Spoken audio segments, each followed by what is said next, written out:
The Nobel Prize is considered by many people to be the single most important and prestigious award in all of science.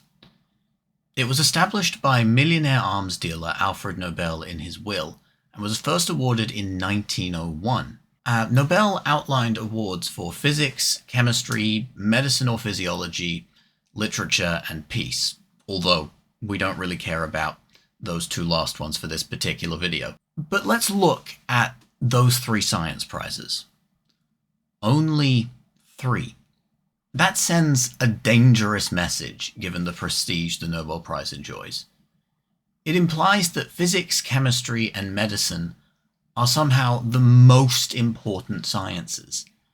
It also implies that science is split into these insular disciplines that barely ever interact with each other. But that couldn't be further from the truth. Modern science is overwhelmingly multidisciplinary. Physicists, for example, regularly work with chemists, geologists, engineers, computer scientists, mathematicians, science communicators, so many others as well. And, well, when all of these fields rely so heavily on each other, how can you pick 3, just 3, and say, yes, those are the 3 most important? It doesn't make sense. When there are so many moving parts, you can't point to one and say, that's the most important one. That's the single most important piece. Which highlights another problem. The Nobel Prizes in science are awarded to a maximum of 3 people, but scientific discoveries are rarely, if ever, made by individuals. They're made by large groups, like the discovery of gravitational waves or of the Higgs boson, which were both made by thousands of people. And in both cases, a Nobel Prize was awarded to just 3. In the prize's defense, at its inception, it was possible for individuals to make profound discoveries. It was a time of giants like Marie Curie, Albert Einstein, Cecilia Payne-Gaposchkin. Oh, wait. Who was that last one? Right, Cecilia Payne-Gaposchkin, who discovered that the universe is mostly made up of hydrogen and helium, which is one of the most monumental discoveries in modern astrophysics. And yet, she never received a Nobel Prize.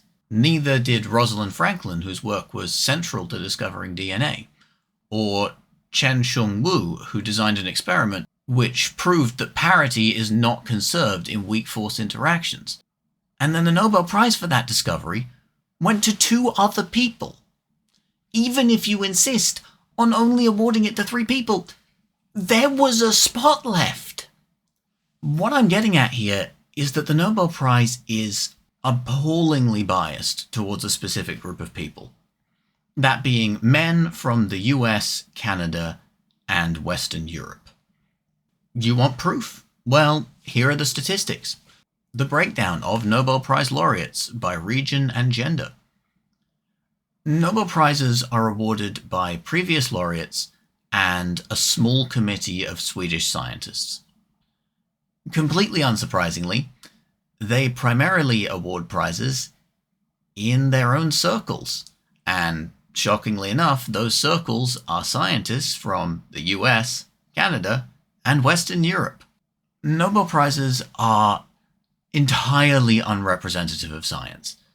If there must be some grand prize, science would be better represented by, say, challenge prizes that encourage progress, or ongoing research prizes that encourage knowledge sharing and provide funding to push projects forwards.